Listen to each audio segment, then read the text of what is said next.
Hello and welcome to the Effective Literacy Podcast. I am Victoria. And I'm Anna. And we're excited to have you with us today. If you've been listening to our previous episodes, you know that Anna and I are educators who share a passion for reading and all things literacy. We know that literacy opens doors to reading and language skills through meaningful engagement. We've recently noticed an escalation of research and opinions around what are the best practices when it comes to reading instruction, and specifically the role of phonics in reading instruction.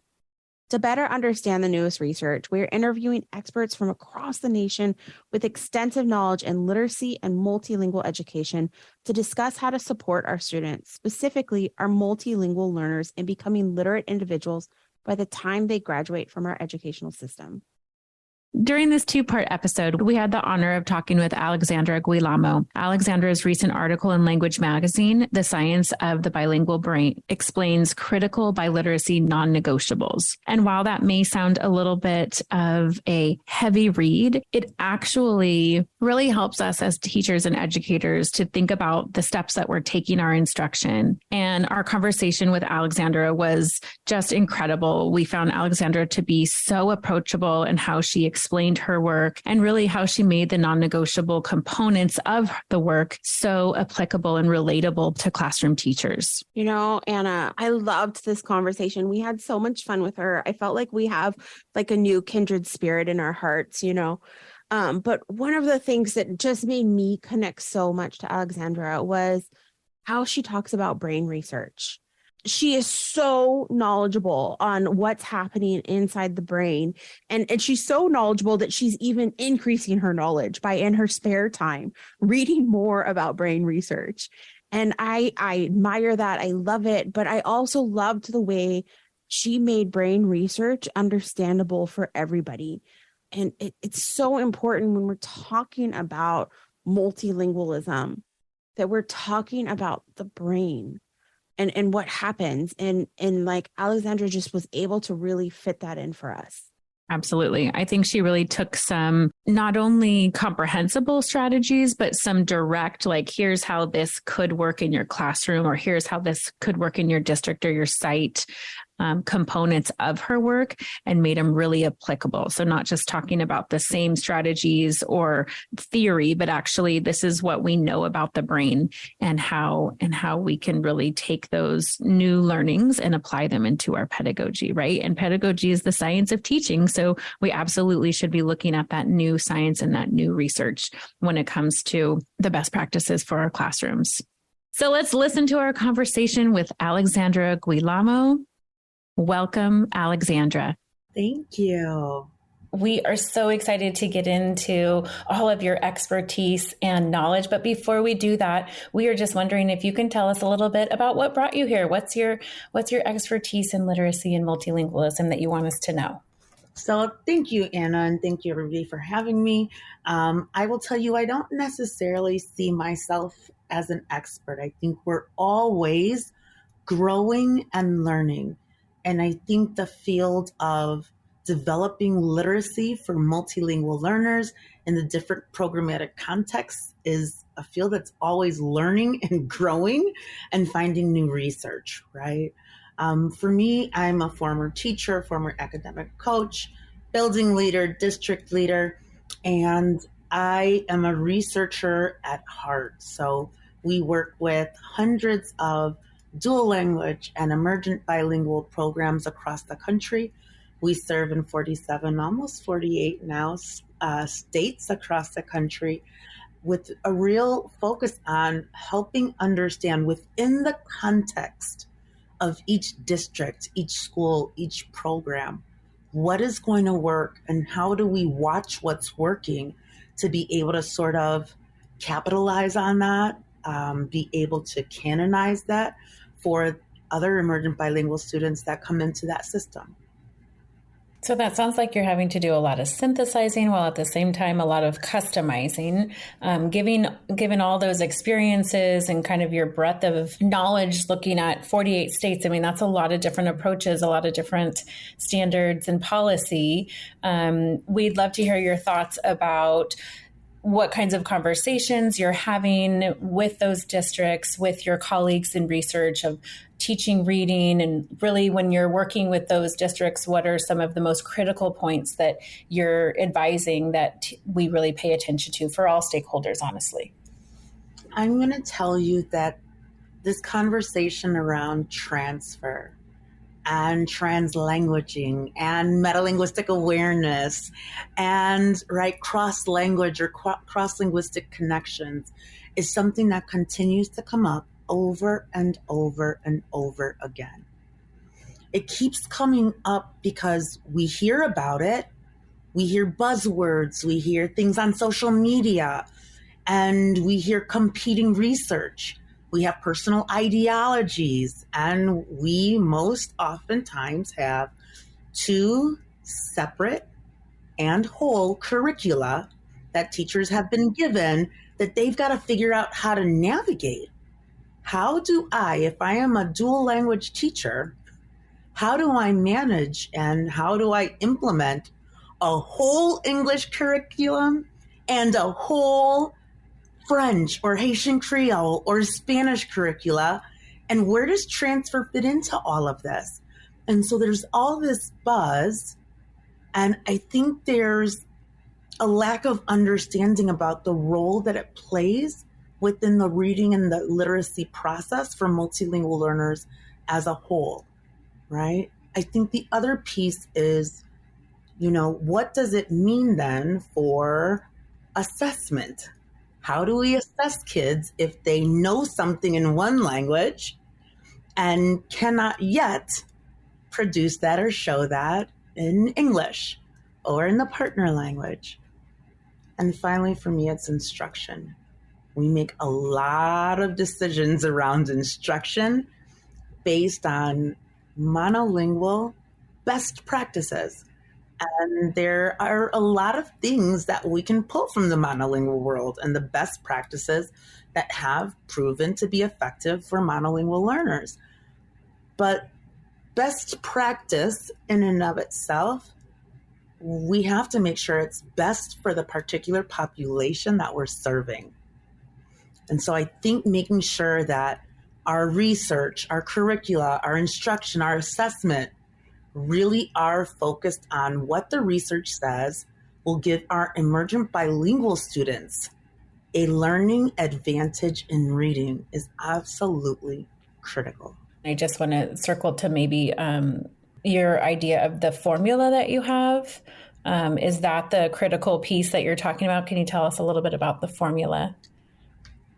Yeah, so for our schools, for the vast majority of the schools that we work with that are implementing the science of the bilingual reading brain, they know that the simple view of reading is simply a starting point, right? And so that is word recognition times not any comprehension, but linguistic comprehension equals a reader, right?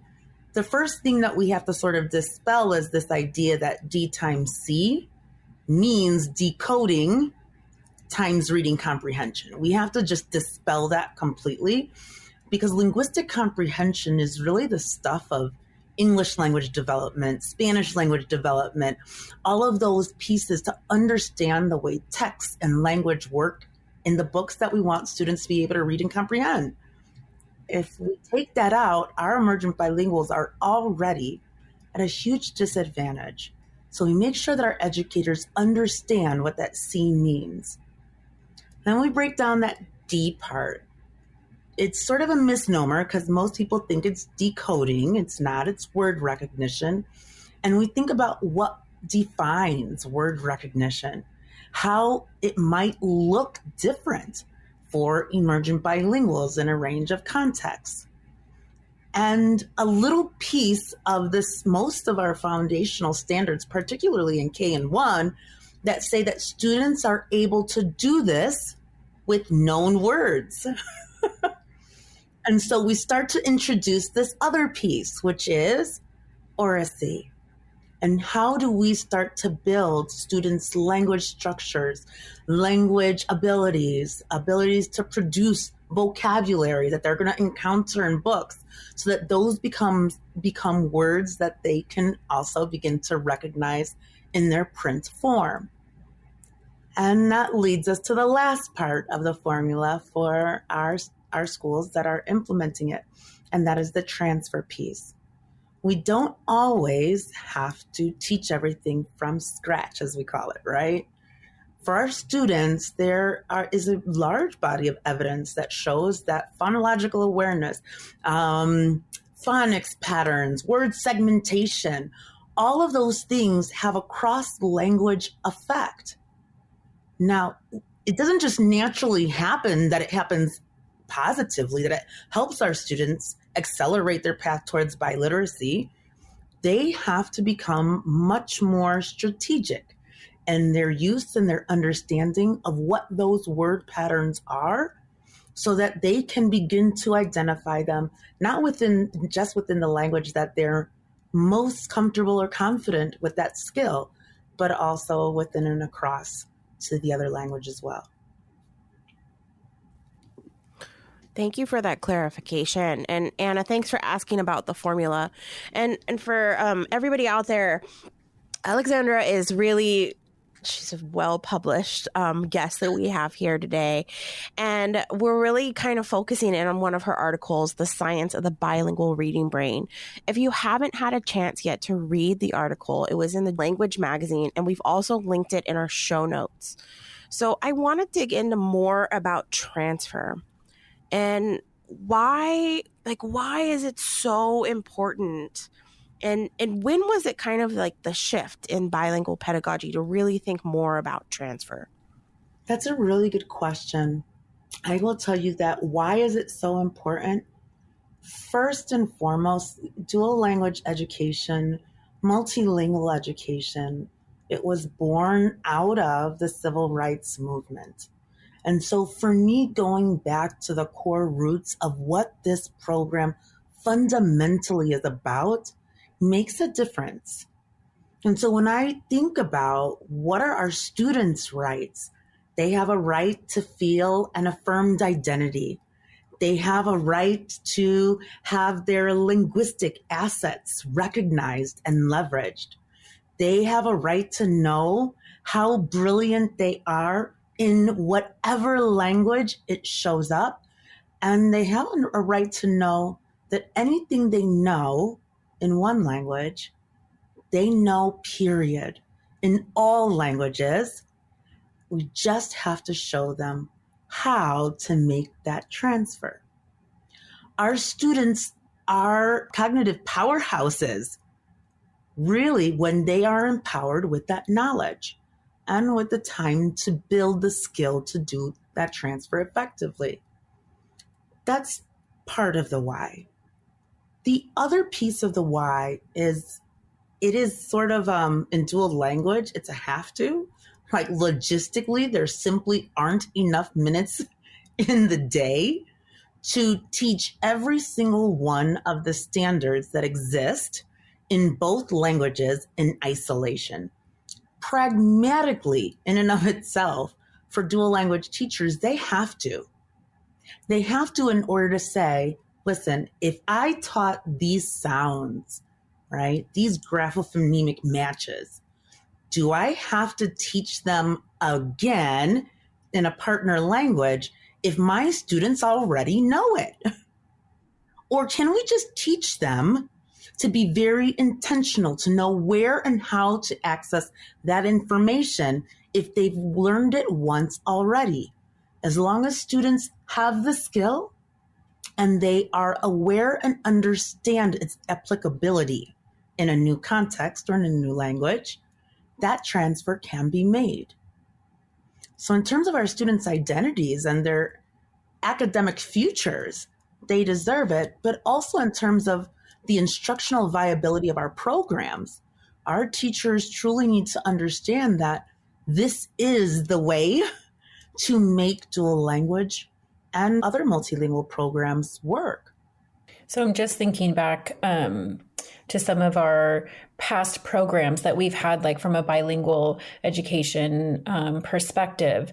And this idea of transfer, when I first started teaching, I was in a bilingual program and we had one at our site. And sometimes it wasn't as effective as we wished that would have been.